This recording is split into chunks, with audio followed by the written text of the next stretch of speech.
DreAllDay.com. Dre Baldwin, DreAllDay.com. And I want to give y'all a public service announcement about the future for you, for me, for all of us, all of our futures. And I'm going to give you as I usually do, I'm going to give you a microcosm of an experience that I personally had, and then I'm going to bring it into a bigger picture. So right now, I just came from Whole Foods. I was getting some food. So tell you how I eat my food. I get a meal delivery service down here in South Florida. They're called Health Rush. If you're in South Florida, Palm Beach, Broward, or Dade counties, hit them up or just send me a message and I'll connect you with them and recommend you coming straight from me. Or if you just hit them up, tell them that you heard about them from me. But anyway, I get meal delivery service food to my house to where I don't have to go make meals or cook or nothing 6 days a week. So Monday through Saturday, my meals are meal delivery, so I don't have to go get food. But on Sundays, I don't get meal delivery. I like to have that one day where I go eat something that's like different than whatever the meal delivery brings. And I got into my routines of certain places I would go eat from. So let me tell you what happened. So I was getting my food for a while, I was getting food from this place called Sweet Green. Some of y'all know about Sweet Green. They're a national chain. They're in at least a lot of the big cities. You go in the big city, you know Sweet Green because they're all over the place. And I would get my meals from them, but then I stopped getting food from them because they started to annoy me. It's not that I stopped liking the food. The food is good, but I don't like when businesses give discourteous service. And one of the things that Sweet Green did, a couple things they messed up on, is first of all, whenever I would order delivery, and I don't really order food delivery much ever because delivery drivers just take too long. I'd rather just go get it myself. I'll order it ahead of time to just go pick it up and come back home. And I'm always way faster than delivery guys because any of you who does delivery like Grubhub and DoorDash or any of you who orders from those places, it'll take like an hour for them to go get the food because they deliver like 5 different orders in one trip, and I don't like this shit. So I don't really like getting delivery, but whenever I order delivery from Sweet Green, they use DoorDash and the deliveries would take forever. They were taking too damn well. And I don't know about y'all, but when I order food for delivery, I want the food now. Like, that's the reason I'm ordering it, because I'm hungry now. I'm not anticipating being hungry. I'm hungry now. I don't want to wait for the food. So it's taking too long, so I stopped doing delivery. And then the other thing is, when I would go pick the food up, because when you order food for pickup, even if you pick it up, it's inside a container and the container is sealed, and most of the time we don't open it and look at it before we leave, right? So you just take it with you, take it home, then you open it, and then you see, of course, that it should be what you ordered. But here's what Sweet Green would do. Whenever I would order, there's 2 things they would do actually. And this is the one that happened most often. I would get dressing, because Sweet Green makes like these, like a bowl, like a rice bowl. And you get dressing. You can pick whatever dressing you want to go in your rice bowl. And I would order balsamic vinaigrette dressing to go in my bowl, and I would get 2 cups. 2 cups of the dressing. So it should be 2 of the little cups. You know the little cups you put ketchup in and stuff like that? 2 of these cups filled with the dressing. And here's what Sweet Green kept doing. They would give me 2 cups, and they would each be filled halfway. And I'm like, how y'all give me 2 cups filled halfway? You might as well just give me 1 cup filled all the way. They would give me 2 cups filled halfway, and I complained to them like 3 times about this. And the first time they gave me like, hey, we're sorry, we'll give you a $10 credit or something like that. Then I complained again, same thing again. They gave me like $5, and the next time they didn't give me, they said sorry, but they didn't give me anything. So I'm like, all right, I'm not messing with these cats anymore. And the other thing they did was when I would order anything with meat in it, and I'm gonna get to Chipotle in a second because they did the same thing. Whenever I would order anything with meat, they getting cheap on the meat. These companies are getting cheap with the meat, even though their prices are going up.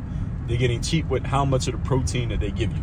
So Sweet Green was doing this where they would give you like not even a full spoonful of the protein, whatever it is you ordered.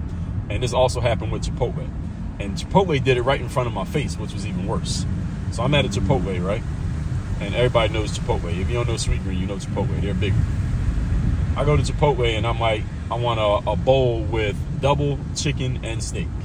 Double means not half of one half. It means a full scoop of chicken and a full scoop of steak. Full serving of each, right? I'm at Chipotle. I ordered that. And again, I'm at Chipotle. I'm watching them make it. And the woman did not fill the damn spoon with the chicken or the steak. And I'm like, yo, can you give me some more protein in that? And she said, well, we could, but we're going to have to charge you extra. And this woman, I think she's like a manager. She's a very nice woman because I've been there before. She's always very nice. I'll have my son with me. She say hi to the baby and all that. And she's like, we had to charge you extra. And I'm like, yo, you see that. And I didn't even argue with the woman because I wasn't going to make a big deal of it. It was like $14, and I'm not petty on that level, and I'm even going to do that. What I do in that situation, I'm also not going to let it be okay. I'm just not fucking buying from Chipotle anymore. I'm just not spending money with these people anymore. So then I stopped messing with Chipotle. So Sweet Green and Chipotle were my two go-tos. I stopped messing with them. And I'm going to help. And again, I'm going to tell you how all this goes back to you. So today I go to Whole Foods, and Whole Foods has a hot bar. Y'all been to Whole Foods before, right? So Whole Foods has a hot bar. You can scoop your own food, put it in a container and all that. So I got one of my meals. I eat 2 meals a day. I don't eat breakfast. I have protein shake and I eat fruit and drink water in the morning. I don't eat breakfast. So I need 2 meals. I need a lunch and I need a dinner. And I decided what I was going to do is just mess with local places, because these national chains and like DoorDash. Oh, this also happened with DoorDash. Let me tell you what DoorDash did. I ordered from DoorDash, this place that has cheesesteaks. And they had damn, what was it? I forget the name of it. It's called Whiz cheesesteaks, right? So I ordered a cheesesteak from these folks, and it's so little meat inside the cheesesteak. I posted this shit on Twitter and Instagram. This was like bread with a little piece of meat on it. It wasn't even a cheesesteak. It was so little meat inside the bun. I'm like, what the hell is this? I went and messaged them and said, yo, it's not enough meat in here. And DoorDash has a system for handling complaints. So if you got to complain about an order, they ask you what's the complaint, put a picture, et cetera, et cetera. They got an automated system. And the automated system immediately responded to me and said, hey, sorry, we don't have any recourse for these types of complaints. So we apologize, but there's nothing else we can do about the situation. And again, this was like a $12 order. I didn't press the issue because again, it's not even worth my time. Like the amount of time it would take me to press the issue is not worth the amount of money that I would recover from the process. I just decided I'm not fucking doing business with these folks anymore. So that particular DoorDash, that particular company, maybe not DoorDash completely, but DoorDash is responsible because they're the ones who are co-signing these folks. So made me wary of DoorDash, not messing with Chipotle, not messing with Sweet Green. What do these all have in common? They're all national chains.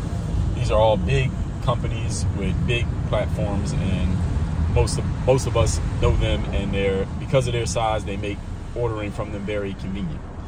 So I decided I didn't want to mess with them anymore. I decided, I'm gonna mess with the local companies. Let me go find a local company where the people I can see the people who run the place. The owner is in there sometimes. I want to mess with a company like that. At least I can get what the hell I'm supposed to get out of the situation. So I look up this local restaurant that I like to go to. I hadn't been there in a while, but this is a place that I'm good with. I've ordered from there before, get food from there. And I'm looking them up. I was walking my son this morning. I figured out around like maybe 11 o'clock I'll go there and get food. So I looked them up on Google Maps. I just want to see what time they open, because I know they open a little bit later on Sundays, maybe 11, 11:30, something like that. So I go look them up. Their name's not coming up on the map. I'm like, what the hell? And then I had to type their whole name in, try to find them. I finally found the company, and what do I find out? They went out of business last month. This small local business, they only have one location. So when I say local, I'm talking about places that's like mom and pop type places. They may only have one location or maybe 2 locations in town. They're not some big corporate conglomerate type companies. These conglomerate companies, it seems like they are kind of fucking customers over because they have these economies of scale. So if they knew somebody like me, then it doesn't matter. But the local businesses, they care a little bit more. And as a matter of fact, this local business that I'm thinking about, that I'm talking about here, I was going to reach out to them, not reach out, but talk to them next time I was in there. I was going to talk to the main guy and give them some suggestions, because some things they are not doing business-wise that actually I could offer to help them. And so I was going to do that today. They're closed. They went out of business a month ago. They announced, the guy who runs it announced on like the 1st of the month that our last day is going to be like the 16th of the month. So he announced it like 2 weeks out that they're going out of business. I don't know how that went over with his staff, but that's how it happened. Anyway, this place is closed. So the local business is closed. I mentioned Whole Foods. So at Whole Foods, I went and got one of my meals from the hot bar, and I'm going to get another meal I'm riding up to this place that's where I live in Miami. Is a lot of local businesses. You got to kind of drive a little bit. I got to drive like 10 minutes out of my area to find the local businesses. Local businesses can't rent space in this area because the prices are too high. So anyway, what does all this have to do with you? All right, so I'm about to pick up. I'm gonna eat my lunch from here, and then I'm gonna eat what I got from Whole Foods. I reheat it. I'll have it for dinner. What does this have to do with you? This. And this is something that I've heard many people talking about for years. This is not a brand new concept that I'm making up. but I'm giving you my perspective on it, and I want you to understand the emphasis that I'm putting on it and why it matters so much. As we move forward in the world that we're in now, there's only going to be two groups. Right now, we got three groups. The three groups we have are socioeconomically. You have the lower class, you have the middle class, and you have the upper class. The middle class is they're trying to squeeze the middle class out. That's what they're trying to do. They're trying to squeeze out the middle class people. Like this local business that I told you to just close, that was a middle class, if metaphorically speaking, for a business. They're gone. They don't exist anymore. They got squeezed out of the game. The lower class are the people who ain't got shit. These are the people these are people getting handouts from the government, welfare, etc., because they ain't got nothing. And their stuff is paid for by the tax dollars that come from the middle class people. And then the upper class, you know how governmental people or politicians always talking about, well, these upper class people didn't pay anything in taxes, or how are they not paying their fair share? And you hear Joe Biden talking about this stuff, fair share and all that stuff. Those people don't pay taxes because they have ways, when I say those people, I'm talking about people who have like over billions of dollars in money. They are able to not pay taxes because they can use other mechanisms, and they're smart tax people to basically hide their money and protect their money from being taxed. But even though they still do pay taxes, they just don't pay the same percentage that everybody else pays. They pay a fair bulk of the tax dollars that are collected, but of course people don't tell you that when they're trying to tell you, oh, these people with all this money aren't paying any taxes. It's actually not true. The point being, the middle school people pay a significant amount of taxes relative to what they have. Middle class, I say middle school, middle class people. And they're trying to squeeze the middle class out by taxing them even more percentage-wise, giving them fewer and fewer options. They only have to go with these, the conglomerate options, whatever the conglomerate options are, the DoorDashes, the Sweet Greens, the Chipotles, etc. Even if you don't really like how they're doing business and what they're doing, you have no choice but to deal with them. And then the options that you want, the local places, the smaller places, those are getting squeezed out by the Amazons, by the Walmarts, by the Targets. These bigger conglomerates are squeezing these competitors out of the game. And it's not that it's necessarily bad. I'm not necessarily against that concept, because business is competition. Business is competition. So if Walmart moves into your town and then your local hardware store can't survive anymore because Walmart is taking all the customers, well, that's tough shit for the local hardware store. I ain't saying that Walmart is bad necessarily for doing that, because that is the game. All right? Big bank tank little bank. That is the game. That is the way that the game works. Now, you can't be mad at the big company for being a big company. I mean, that's what they're supposed to do. All right, they're supposed to take from others so that they can win. That's how capitalism works. I'm not bashing that, so I want to be very clear about this. At the same time, as these options are lessening and you have fewer of these options available to you, they're doing the same thing in every aspect of life. See, it's not just in ordering yourself some food that you're going to eat for lunch. It's not just in ordering some DoorDash or going to the local hardware store to get some nails and a hammer and some super glue. As they're trying to squeeze this out to where there are only two groups. There are the people who don't have anything, and there's people who have everything. And if you're in the middle of having nothing and having everything, you're going to get squeezed to the point where you're going to have to go down to the bottom, or hopefully you can move yourself up to the top. And that's the big point that I want to get you to here with all the stuff that I'm talking through, is you need to be urgent and conscious and intentional about getting yourself to the highest echelons of status right now in every aspect of your life while you still have the opportunity. Because I believe that there is a conscious effort right now to squeeze out everybody who's in between. And they're going to force everybody either moving more people are going to move to the bottom and move to the top. Now, that's absolutely happening. They're going to squeeze a whole bunch of people to the bottom, and a few people are going to be able to ascend to the top, and that's going to be it. That's going to be the whole game. Ain't going to be nobody else. That's going to be the whole game. There's going to be a few people who squeeze themselves up to the top, and everybody else is going to get pushed down to the bottom. There is not going to be a middle. So if you find yourself in the middle right now, and if you're in the middle means you aren't so super echelon to where it doesn't matter. It doesn't matter what the government does or this person does or that person does, and you can just do whatever you want. If you're not at that group, but also at the same time, you're not in the group that is you're hoping that the government sends you a check on the first of the month. If you're not in either one of those groups, they're trying to set it up so that you have no choice but to be in one. And you might not be able to stop that from happening, which means you got to pick one. If you don't pick one will be chosen for you. That's what's coming. And I'm going to think about this. I'm just thinking about it right now because I was just coming from the store getting my food, as I told you. But as I think about this some more, I'm going to go into more depth on this subject at a later date.